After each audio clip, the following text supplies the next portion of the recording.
How important is conversion rate optimization to you? Well, to many of my clients, it's extremely important because it means the difference between a profitable campaign and a campaign that costs them money. Now, what do I mean by a profitable campaign? First off, it means that for every dollar you spend on marketing, you generate some kind of revenue in return. Now, in today's program, I'm going to talk specifically about some digital marketing essentials because I'm putting together a cheat sheet for some clients on how to start the optimization process, and then the value of a content audit, especially an audit of your marketing to determine what works and what doesn't in your marketing. I'm Justin Hitt with Ad Briefing's copywriting tips, and some people consider me a wizard on content or no, conversion rate optimization.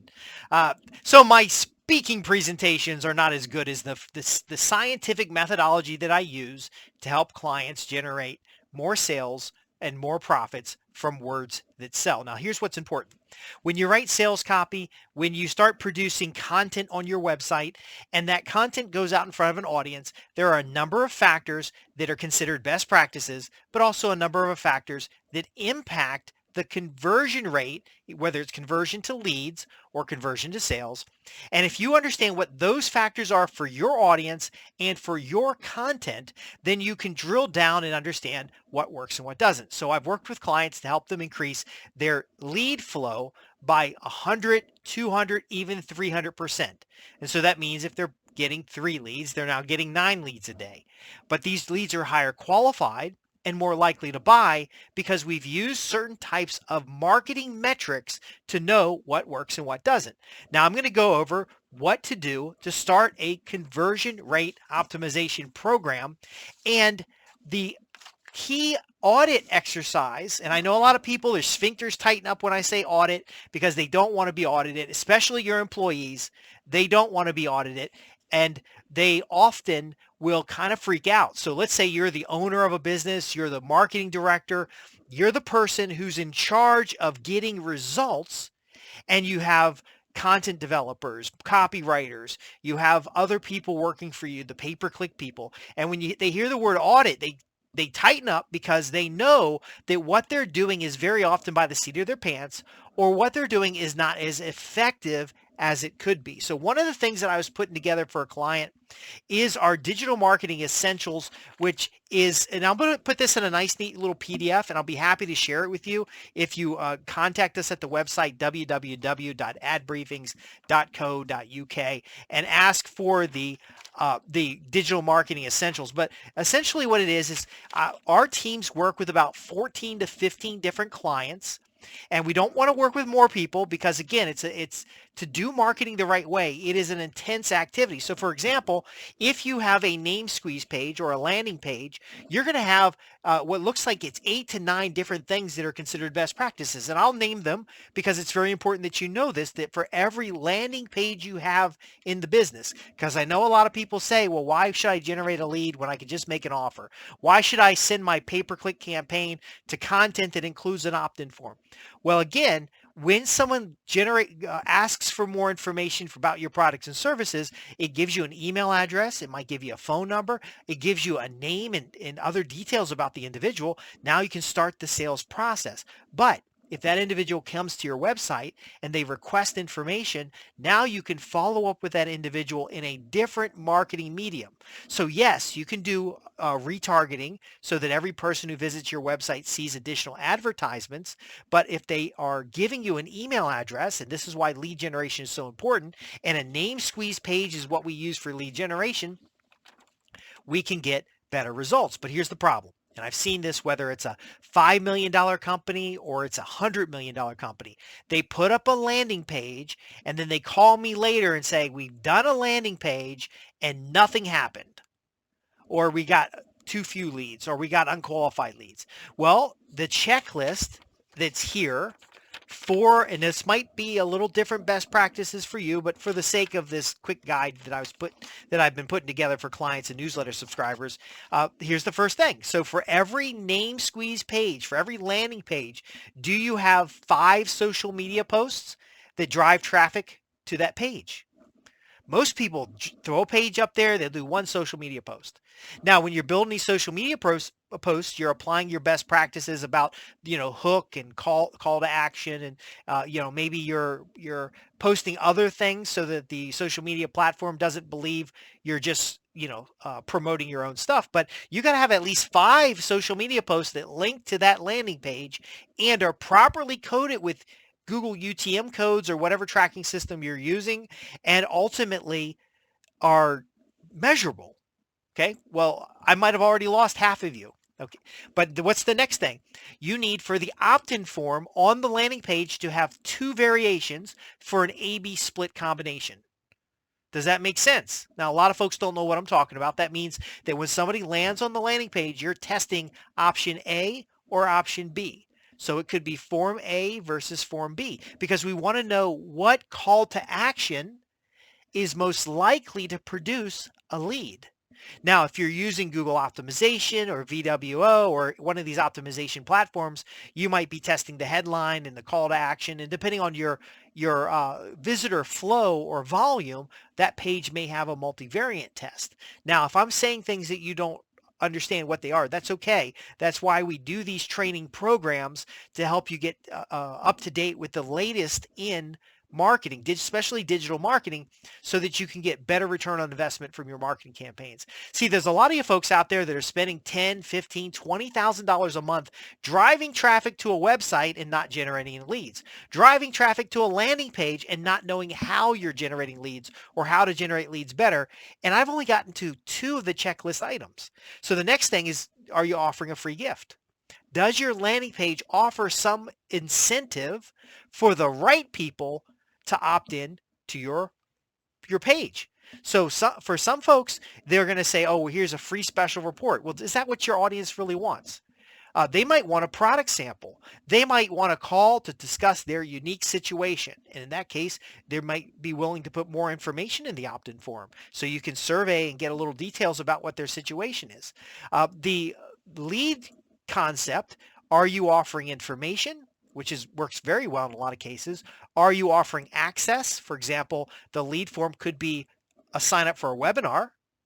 See what we're doing here? The right person lands on your page, you call them out and you say, hey, are you interested in such and such? If you are, join us on this free webinar. They sign up for the webinar, and you've tested, do they sign up with option A or option B, which is most important to them? You give them a free gift that says, you're in the right place. Let's give you some valuable information and resources to get you started. And then they might attend the webinar as well, and then you have follow-up information. Now already, I know I've lost about half of you because you're not doing this in a systematic way. Sure, some of your landing pages have these elements, but not all of your landing pages. Here's another one: an upsell on the thank you page. So some of you folks that have product catalogs might let somebody come in on a 10% coupon, but are you asking for a sale actually on your landing page? So for example, and I'm just going to use a t-shirt company to make it simple. If you were a t-shirt company and you're offering 2 for $10, you're going to offer 2 t-shirts for $10. Now, I use the t-shirt company example because if you have a complex service, you can understand how you can apply it to a t-shirt company. So for example, if you're buying you're selling shipping containers, 2 20-foot containers can come on one piece of equipment, can come on the same trailer. And so you might offer a discount on the shipping and handling for 2 containers, a purchase of 2 containers versus the purchase of 1 container, because the truck that carries the 1 20-foot container is going to be able to carry 2 20-foot containers. So why not go ahead and just get them to buy 2 instead of 1? So on a t-shirt deal, which is 2 t-shirts for $10, why not offer them a third t-shirt for $10? Now think about this: 2 t-shirts for $10. Each t-shirt is $5. Cost of t-shirt is probably about $5, but now you've got a customer. And you might say, well, I don't want to lose money on a sale because I'm not making any profit. So on the thank you page, after they opt in for the coupon that allows them to buy 2 t-shirts, you say, how about 3 t-shirts for, if it's 10 for 2, another t-shirt for $10. Maybe your t-shirts are normally $20, and you say 3 t-shirts for $30. You have just got 3 t-shirts sold, possibly a better break even on your optimization, but that could be any other offer. So does your thank you page have an offer on it? Now, again, I could go down and I'll show you the list here really quick. I could go down each of these, but what are you seeing happen here? Well, a lot of times when we outsource the lead pages or the name squeeze page, somebody throws up a page and they think they've done something. But the truth of it is, you've got to have backlinks to that page on your content pages. So your blog posts, how many blog posts is best practices for to link to your landing page? How many social media posts? How many quick little short videos? How many conversations in your newsletter pointing back to the landing page? How many times are you going to take the A/B split and use it in different mediums? So for example, at the bottom of a related blog post, so that you can get more test cases to find out which call to action works best. And so what we do for clients and how we get such spectacular results, and this is results above and beyond the cost of actually auditing their content or following best practices checklists, is because we know that if we do the 5 things that make better lead flow, and we're consistently doing those 5 things, and we're using the audit in testing, then the customer is going to consistently get more sales and more profits. Now, what's valuable about lead generation, especially if you're doing pay-per-click marketing, is that every email address or every phone number you gain on a lead opt-in, you can follow that lead through conversion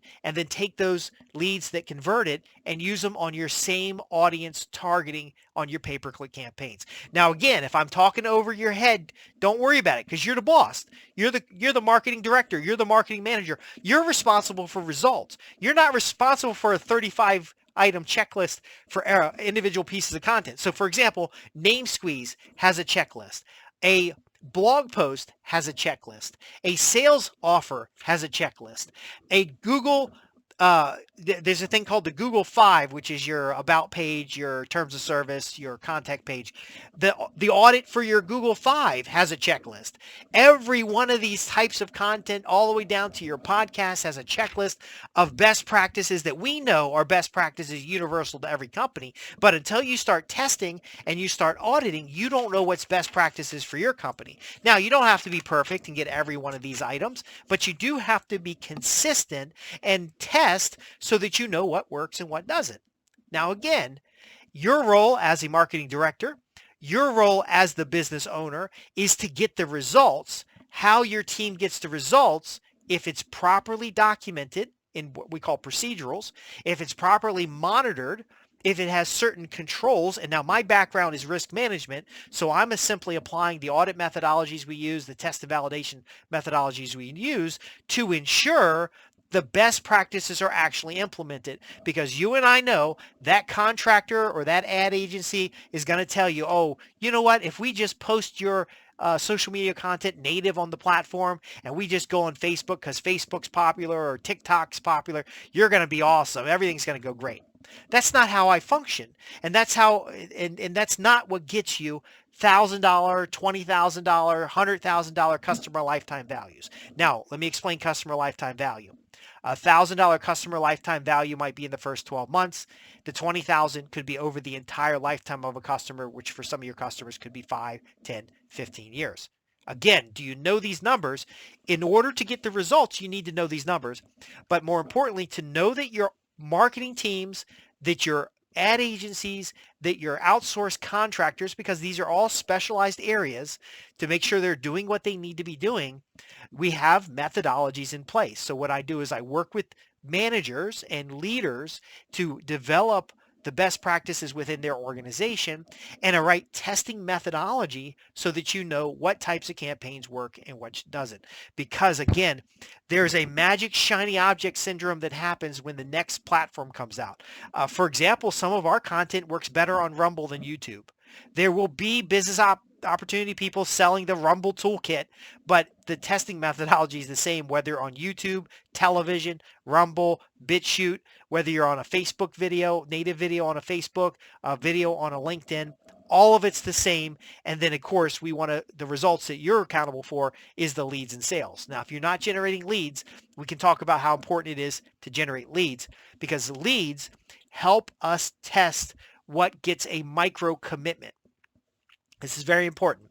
If you have a salesperson in the office, if they cannot set an appointment, then we are not seeing progress in their abilities to close a sale.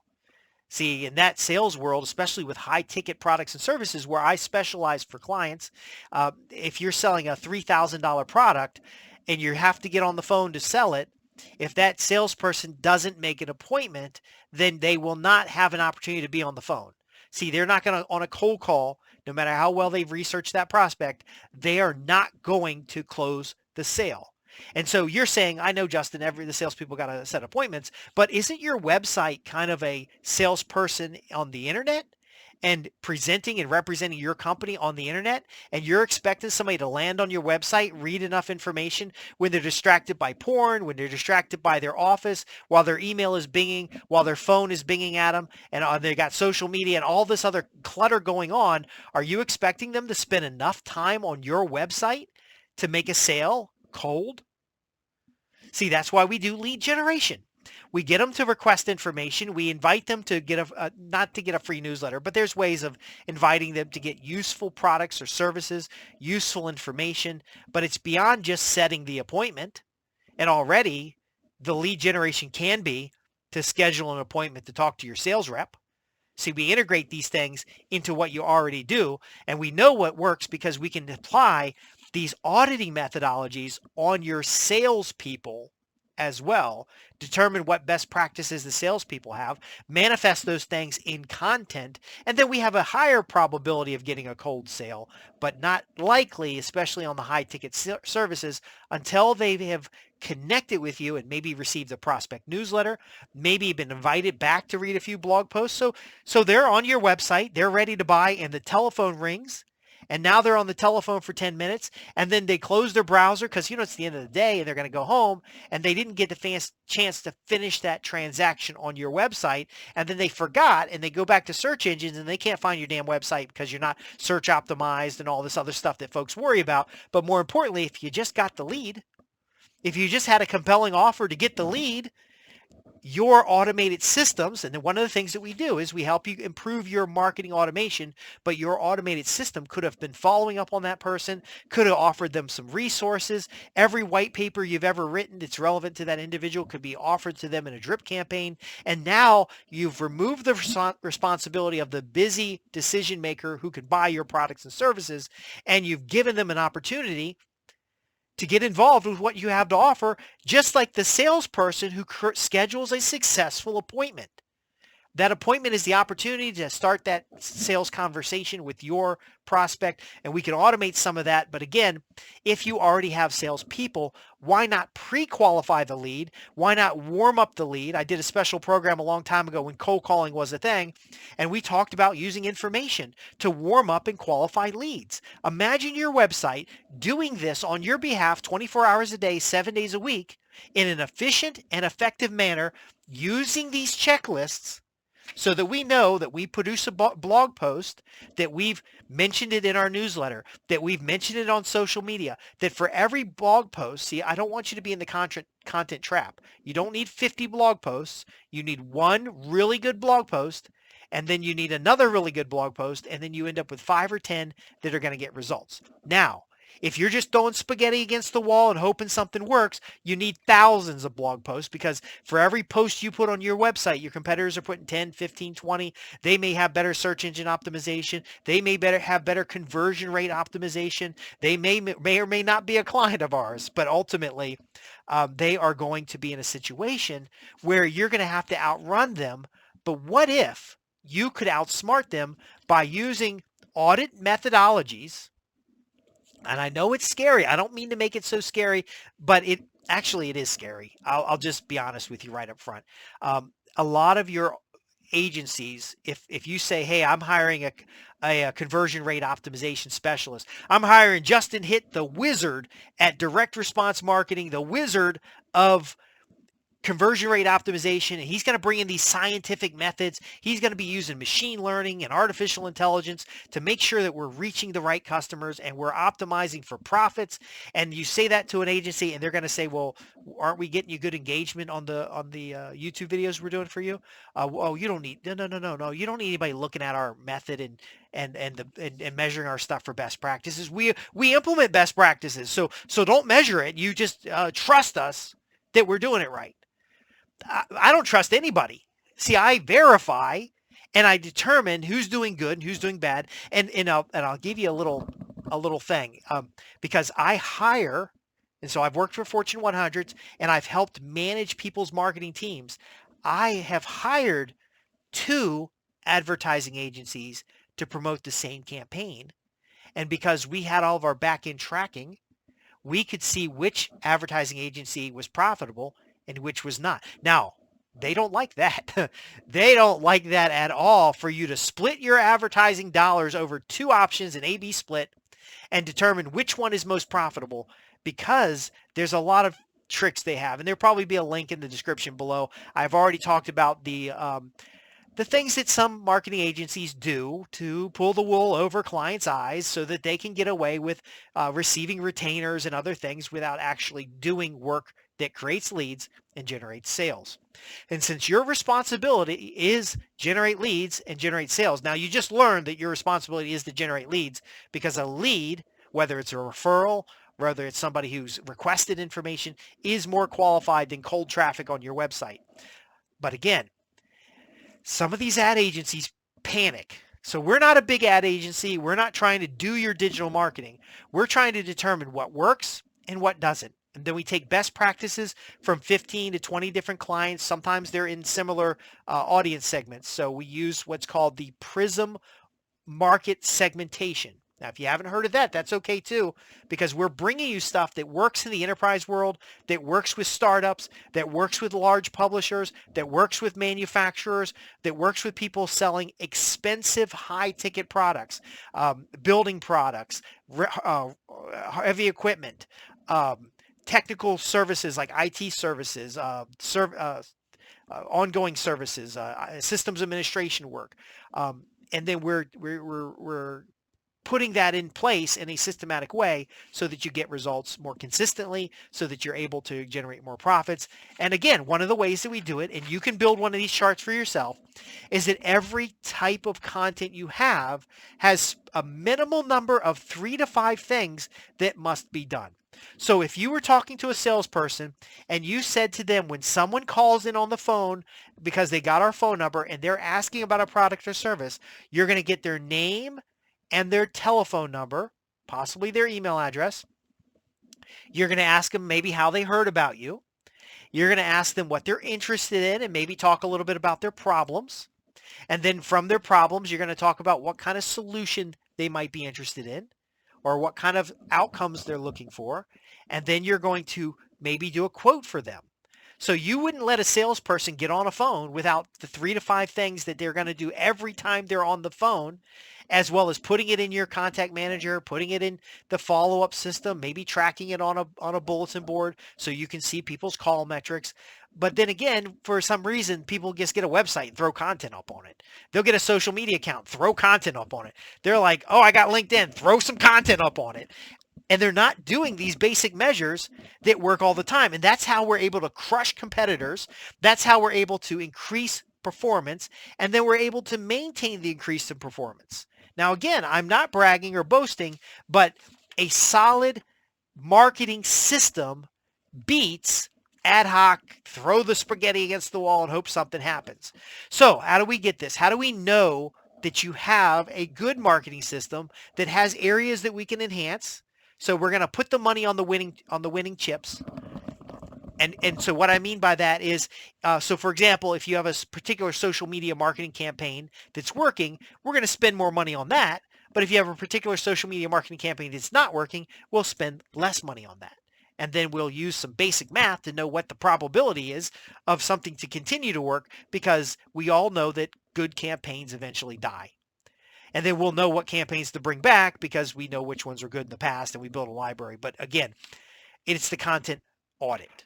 So again, if you want a copy of this once it's written up, or you want to discuss this in a consultation, we do have group coaching calls where you can get involved and schedule and just, come and join us, and we'll talk about these types of things. But you need to visit www.adbriefings.co.uk, go to the contact page and ask for the digital marketing essentials. So the core function that we talked about in the first part of this program is making sure you're doing the essential best practices for each content type. Then the marketing, this is a content audit methodology that we perform for clients. And this is so important because what we do is we go and pull content types, and then we go through and we make sure they follow the checklist, but we want quality, not quantity. So let's say you publish 100 articles, and now you have 4 key best practices for every article. And we're not just going to check off a box that these things were done. We want quality. So we're going to go in and rate it from 0 to 5. We're going to give it a 0 rating if it is not done. So let's say for every blog post you have, you want a feature image and you want metadata. You want a basic excerpt of it so it shows up in the search engines the right way. And maybe that's a certain plugin that you have. You want all the fields filled out on the plugin. We don't just look to see if the fields are filled out, because sometimes your outsourced staff, the guy in the Philippines, the guy in the India, the guy in the Midwest that's doing it for cheap, they put something in that box. But what should be in that box has a quality criteria. So the excerpt for an article is not a summary of the article. It telegraphs why the reader should read the article. The headline, the title of the article is not a title of the article. If you want to generate more leads, if you want to increase sales, if you want more qualified prospects at your website, the title of the article isn't just a keyword. It is a telegraphic, it's a tease. It's a promise. It's a reason to read the article. And the studies show that if the headline of the article is not appealing to the right audience, then they will not read the article. And then none of that time on page matters, none of that other stuff, none of that engagement even happens if you don't have this connection. So if we're doing an audit and we're looking at a random sample of your articles, and we look across your entire library of materials, of your published materials, so we'll even audit stuff that's years old. The key is we're going to see the description, and we're going to test it against a criteria. And if there's no description, it's a 0. If there is a description, we're going to rate it between 1 and 5. 1 is low quality. So it's just a summary, for example. That's, maybe it's a good summary and we give it a 3. But these ratings, these scores, they come together to give us an overall a score on the 4 categories, which now tells us the quality of that content. So now you've heard of, the Google page quality ranking. You've heard of site quality rankings. It is a similar methodology, but we do it manually because these are training opportunities for your team. So if you have an in-house team, and I know they're going to be scared that we're auditing this, we alleviate the fear because we go through and train them just on the best practices. Because I know a lot of you guys are spending 5 figures to train your team, $35,000 a year in a training budget, and then they're getting trained on everything when they do some things right. Because if we're going through there and we're getting like page excerpts and they are all 5s because they have telegraph the benefit of the article, they're speaking to the right person, and they're compelling to read, we're going to find out who wrote those, and they got to go through the rest of the site and make sure the rest of the site's good. So when we did this random sampling, if we have a large number of poorly quality ones, we'll test more. But if we have high quality ones, and this is not something that can be done by a plugin. While there are some things that can be done by a plugin, and we can get you set up and make sure the plugins are done correctly, this is the kind of audit that finds the person who wrote these incredibly good, descriptions, and we're going to get them to tell us what makes a good description.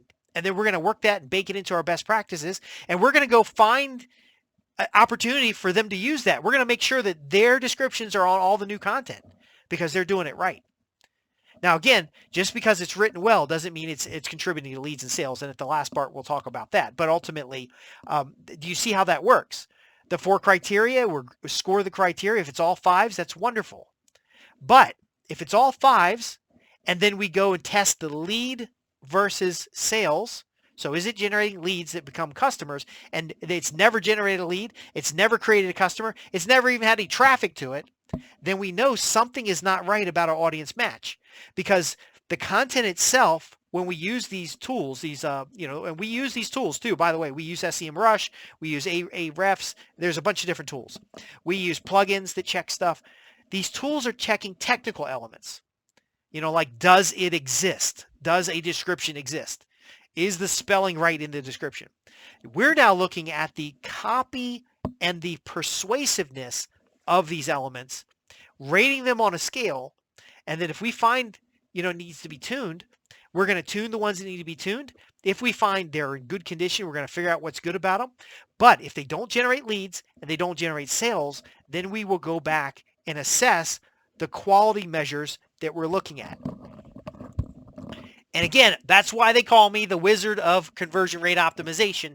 And when I say they, I'm talking about clients. I don't have thousands and thousands of clients. I'm not for the general public. In fact, like I said, if you have a $1,000 or more customer lifetime value over the first 12 months, if you have a $5 to $10 million gross company, if you have $10,000 or more a month as far as marketing budget, you're more likely to qualify as a customer than somebody who's just getting started. I don't work with startups. I used to work with startups, but again, these are testing methodologies for marketing directors, for business owners, for senior level executives who have a marketing team and wants to make sure that marketing team is optimal. So I'm going to come in like a mechanic and we're going to do a diagnostic.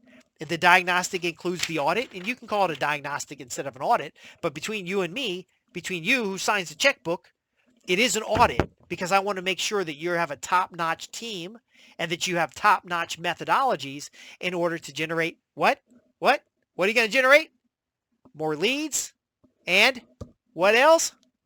More sales. And then we want profitable sales because the big thing that I really hang my hat on is profitable customers.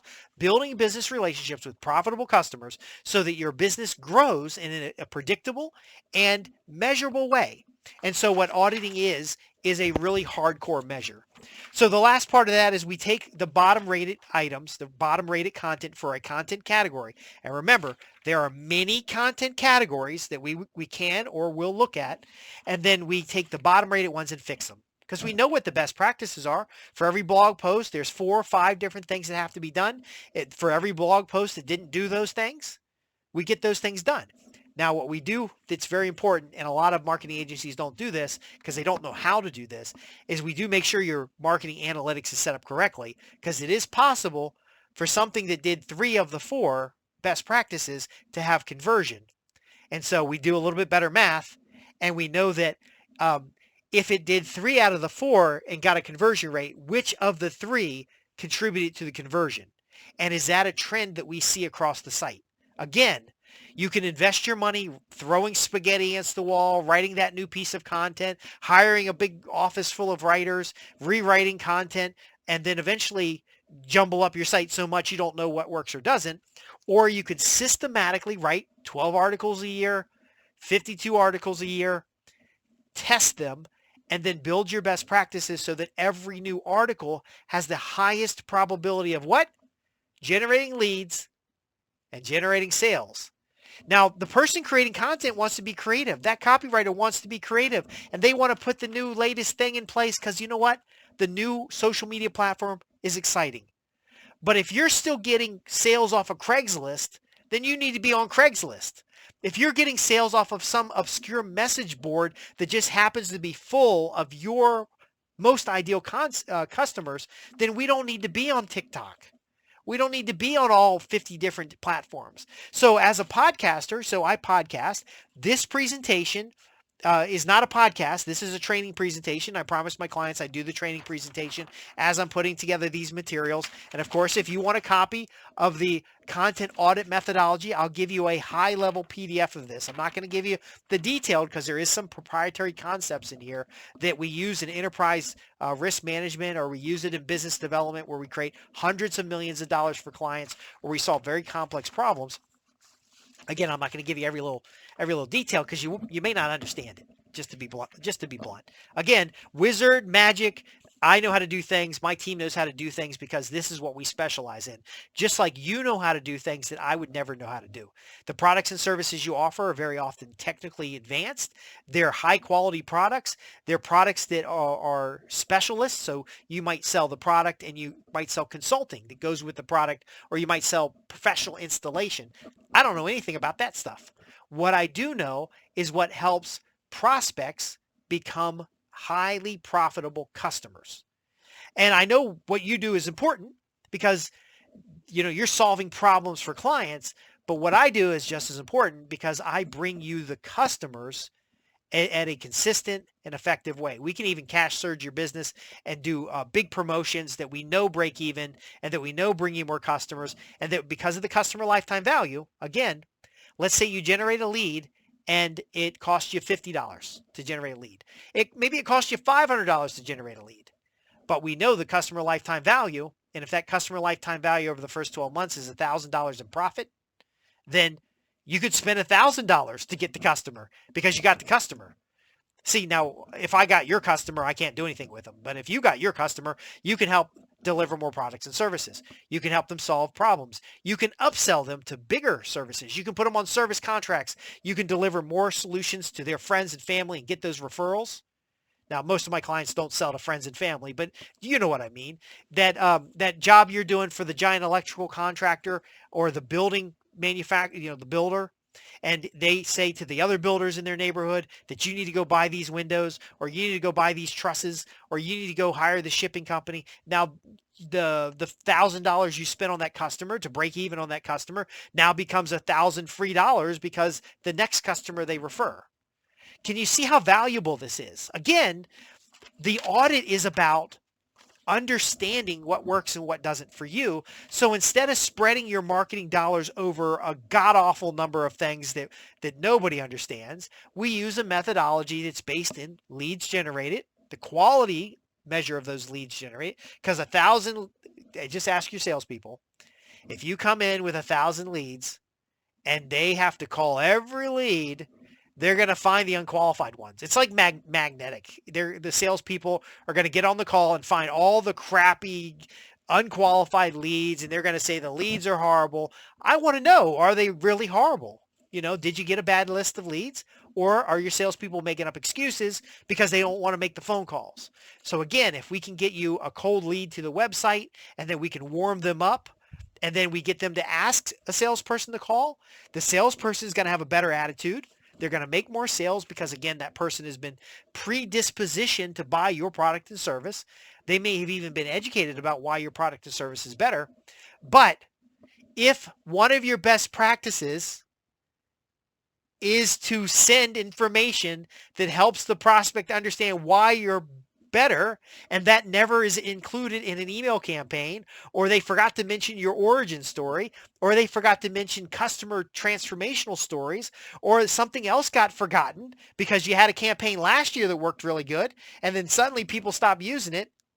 Do you see what I'm talking about here, folks? Do you see how you might want to audit your marketing? If you want to increase your conversion, don't piddle around with this search engine optimization, because a search engine is just bringing you people looking for information, which is fine. We want that. But wouldn't it be better if you were able just to go buy a mailing list or do a pay-per-click campaign and get highly qualified prospects to your website to test their behavior once they get on the website, to know which opt-in forms work and which opt-in forms don't? And now those people are on your mailing list and you never have to pay to talk to them again. And you send a drip email campaign, you send a prospect newsletter, you send relationship building materials, and then now your pay-per-click budget, which was $10,000 a month, is equivalent to someone else who keeps going back to the pool and, again, eventually getting the same people over and over. But it's equivalent to somebody spending $20, $30, $40,000 a month because you have now leveraged your marketing automation, follow-up emails, postcards, inviting them to events, inviting them to webinars, getting them on calls to survey them and ask information. Do you know why on every podcast I say, if you have questions about this program, I'd be more than happy to answer them? Because I get valuable questions from prospective customers, people who want to hire us to do conversion rate optimization, people who want to hire us to audit their third-party vendors. This is extremely important because we also do audit for privacy, because there's some liability things that your third-party vendors might do. So, for example, if you've got an email list and you've got an ad agency building that list for you, because some people might say, well, I just want someone else to generate my leads, but they farmed that list to some third party and they've compiled names, and now you're sending emails, and next thing you got a cease and desist letter, you've got a canned spam violation, and for every email that was sent, you're getting $1,000 fine from the FTC or some foreign regulatory group. Again, so I use the word audit because I'm not just looking at did you do the 4 things that are required for a blog post. I'm going to look into it a little bit more. Our team's going to be looking, for example, does your blog post make any claims that are not substantiated? Because that's a liability issue. Does your blog post have a link to the privacy policy in the bottom? Because if you don't have what's called the Google 5, and we can tell you what the Google 5 is, we can work with you and make sure your site has it. But if you don't have the Google 5, Google won't list you, and they'll shadow ban you first, and then they'll just, it doesn't matter how well your stuff's search engine optimized. You won't be ranked at all because you didn't meet their 5 criterias of things that ought to be on your web page, and they're just gonna they're gonna give you a low score, and then with this low score, you could spend hundreds of thousands of dollars on your search engine optimization. You could spend 5 figures with us. Sometimes it's more because a lot of our clients see results. But what we do is we build our costs into your marketing budget so that $10,000 a month, you're not spending $20,000 a month because periodically you're having your content audited, or you're having your sales methodology audited, or we're looking at privacy policy, or we're looking at other characteristics in your marketplace to make sure, like, for example, the images you use on your website, does your marketing agency also give you an inventory of the rights? Because those images you're using on the website, you either own them as a work for hire, or they're public domain, or otherwise you have the rights to use them. Because if you don't, you're going to get a Digital Millennium Copyright Act letter, and then you're going to have to fight with the legal department, and then you're going to have your site delisted because somebody's going to complain, or you'll get shadow banned from social media, and then you won't know stuff's going wrong. Again, when we audit, we will know what's going on because, again, we use automated tools, we use human tools, and we're focusing on the conversion of qualified leads and the conversion of qualified sales. So let's start doing a rundown, which is the wrap up of what we're doing here, so that you know what the takeaway is when you go back to your office. Because I said I'm the wizard of conversion rate optimization, and so I need to be able to give you a magic talisman or a potion that you can go back into your business and determine whether or not you're doing the basics to know how to get results, because that's what you're accountable for. Now, somebody on your team might be accountable to write blog posts, and so you're going to ask them, what are the 3 to 4 key things that every blog post must contain? Just ask them that. Now, one of 2 things is going to happen. One, and this is what we hope happens, they're going to be able to say with confidence, every blog post contains 1, 2, 3, and 4. Now, they might have 5 things. They might have a list written down like we're talking about here. And then you smile and say, thank you. Put that list in a binder. Okay. Could be on a SharePoint drive. Could be on in a physical binder. And now you know the criteria, which they said is important. And then, of course, we could test that criteria. But first thing, you do need to know what could happen. Number 2. Now, if this happens, please don't haul off and smack them in the face. Okay, because they may not know. Again, a lot of the companies I work with, they hired somebody who just likes to write, or somebody was working in the accounting department and they'll write up a little article. Maybe they have their salespeople write stuff up, and these people are not professional copywriters, and it's okay. And you say to them, well, what are the key things that every blog post needs to have? And they look at you and they say, can I get back with you? Or they look at you and they say, I don't know. I just write blog posts and we put them on the website and see what happens. Now, don't haul off and hit them, because their lack of understanding of the element, which is a blog post, which is a marketing tool, their lack of understanding that is costing you the accountability, could be impacting your bonus. It could be impacting your bonus, definitely your profit sharing. It is impacting you, and it's not necessarily their fault. They maybe haven't had the training. Maybe they don't understand the things that we're doing. Because what I've been doing here, especially with the risk management methodologies and the auditing methodologies, I got more than 10 years of experience in Fortune 100 companies. I've also done technology audits. And of course, if you have a methodology for auditing or doing a diagnostic with your client, you understand how important it is that that methodology deliver the results that you're looking for. And I'm held accountable to these things. That's why we don't have hundreds of clients. We have a handful of clients. And I think I made a little note here. We have positions available for 6 new clients. okay? And they'll plug into our automated system. They'll have a rep. You'll talk to me. And then, of course, here's what happens. If we find a gap like that, because what do you have? You have name squeezes, blog posts, social media posts, and as you're going around the office, the magic talisman is, remember, is to ask them what are the 3 or 4 things that makes it for a successful, and this is the exercise. You bring everybody in the room who's doing content, who's doing marketing, and you say, hey, let's share best practices. And you go around the room, what's the best practices for a blog post? Write them up on the board. And then now you've got a catalog of what they believe the best practices to be. Now, again, you got to have a lot of people that says, I don't know, or they're going to make up stuff. And so we have to test the criteria. We're also going to find a lot of cases where they're going to say, we put videos on the website and we measure success by the number of views on the video. Now, again, don't hold off and smack them, okay? Don't get too excited because remember, how do we measure your results? We measure your results by the number of dollars sold because sales quotas are in dollars. They're not in engagements. They're not in page views. They're not in subscribers on a website. And your bonus is based on revenue generated for the organization. In fact, what is it that they pay your paycheck in? Do they pay your paycheck in page views, engagement? Do they pay your paycheck in even leads generated? No, they pay your paycheck in dollars and cents. And so it doesn't make any sense for the person talking to you to say, hey, we just put a video on the website, and if we get a lot of clicks, that's really cool. Okay, now don't get mad at them because maybe they don't know the difference. People like me come in and help them know the difference. Now, I'm going to be real polite. We're going to, if for example, if we come in and do an audit, those areas of weakness, we're going to develop a custom training program based on those areas of weaknesses. So instead of training your team on the 50 things they're doing really well and the 2 things they're doing wrong, we focus on the 2 things that they can improve. Now notice how I frame that. You and I can talk about the dollars and cents because your livelihood is based on dollars and cents, not on impressions, not on subscribers, not on likes. Okay. We don't need to be liked. We need to have a profitable business because there's stakeholders, there's owners, there's, everybody's salary depends on it. But again, we'll come in and do a diagnostic. We'll come in and do an audit. We're going to identify what works and what doesn't.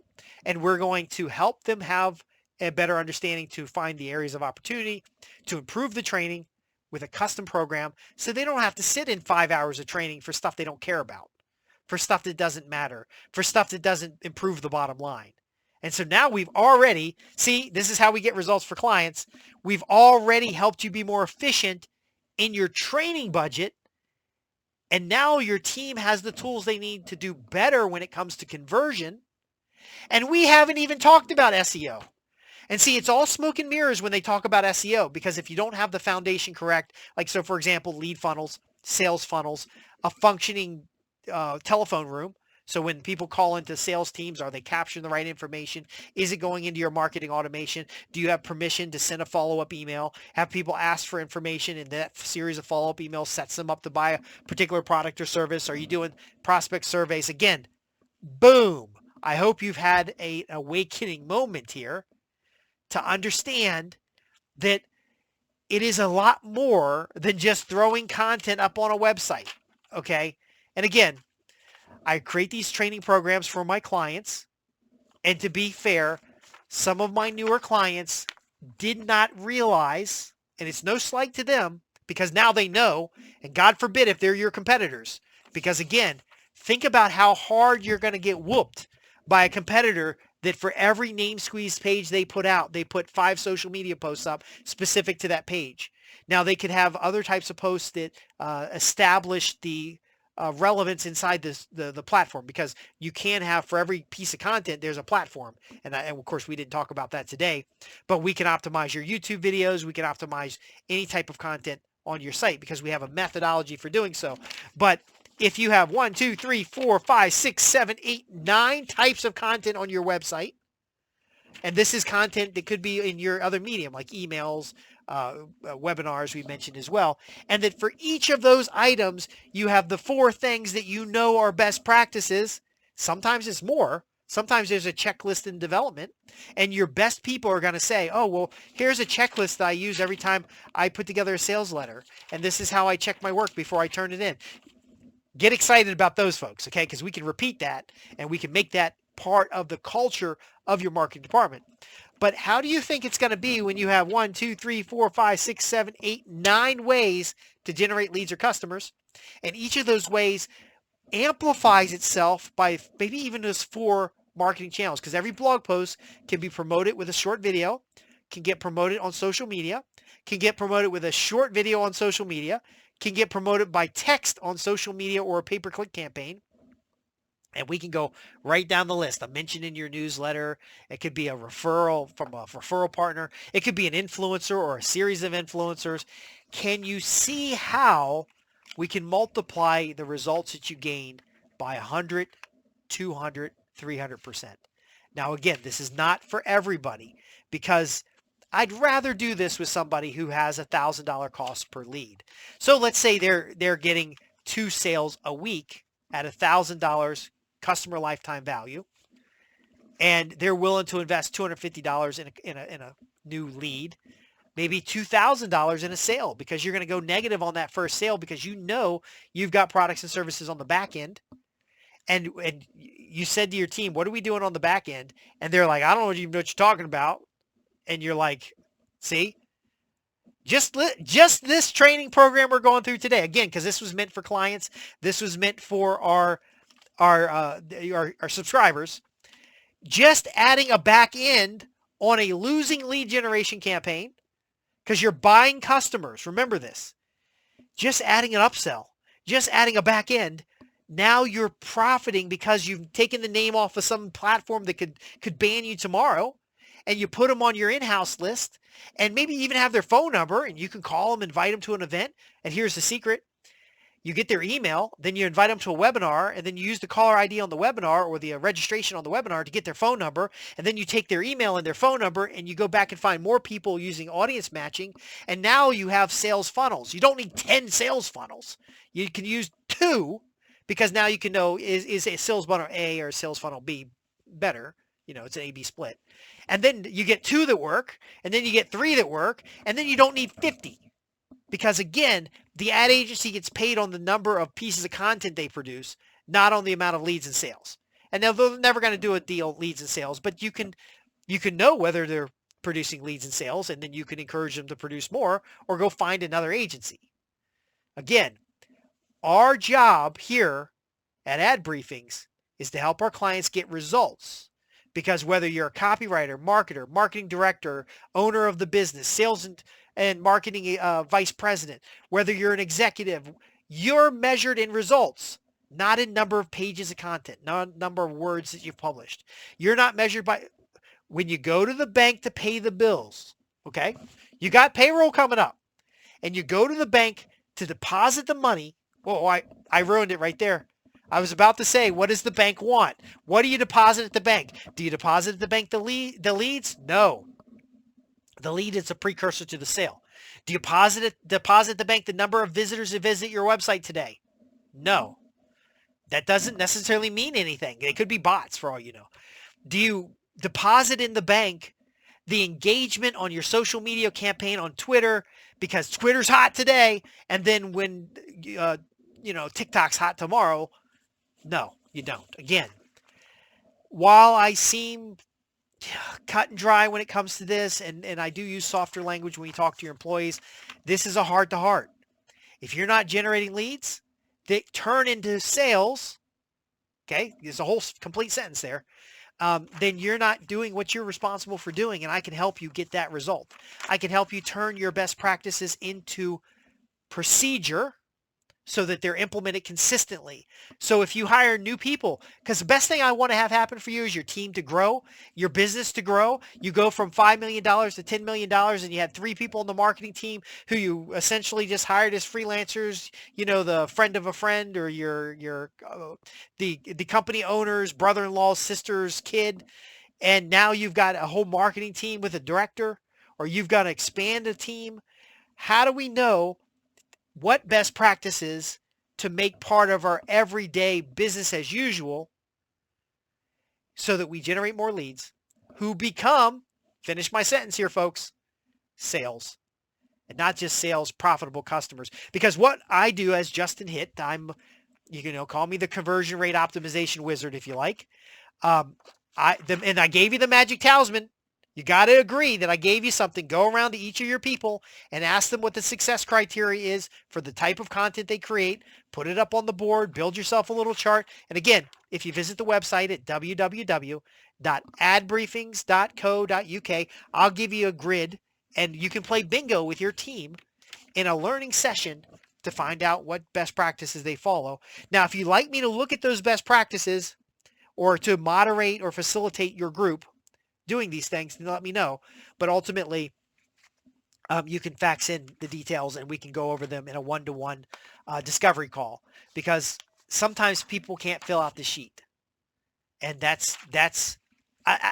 my brain wants to say disgusting. Okay. But you know what it is, because if there are no leads and there are no sales, you don't have a bonus. You don't have any money to pay the right type of staff.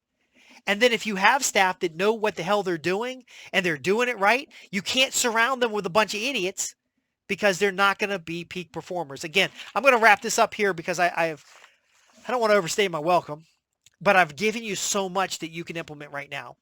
If you have any questions about what I've shared, visit the website at www.adbriefings.co.uk. For coaching clients and private clients, if you'd like to speak specifically about the challenges inside your business, or to do a content audit so that we can go through and find out what works and what doesn't, and then implement a system to know how to replicate what works and stop doing what doesn't work, and mathematically know the difference, then be sure to contact us through the private telephone number. I will answer the call and we'll talk about your specific situation. If you're not yet a client and you're watching this video because you've been involved in maybe the newsletter and you want to start a discovery call, whether or not you've actually done that exercise that we talked about, or you want help doing the exercise, then you're going to visit www.adbriefings.co.uk. Go to the contact page and ask how to schedule a consulting call. Now, of course, if you've got any questions, and I told you why I do this, you're welcome to go visit the website at www.adbriefings.co.uk and simply ask your questions at the contact page. We have a free newsletter there. We have additional content in the members area. And then, of course, we have the coaching program and private clients. Like I said, I have slots for 6 more private clients. It is a retainer-based program. We can share all the details after a discovery call. I want to make sure that we're a good fit, because, again, I got personality issues and you might have personality issues. And if we can match, if you've got the right kind of customer that we've helped clients reach before, then we can get you the results that I was talking about. We've helped clients create hundreds of millions of dollars using these kinds of risk-based or audit-based methodologies. And ultimately, I like to do the same for you. Again, I'm Justin Hitt with Ad Briefings Copywriting Tips, and we're here to help you transform words that sell into business relationships that are profitable.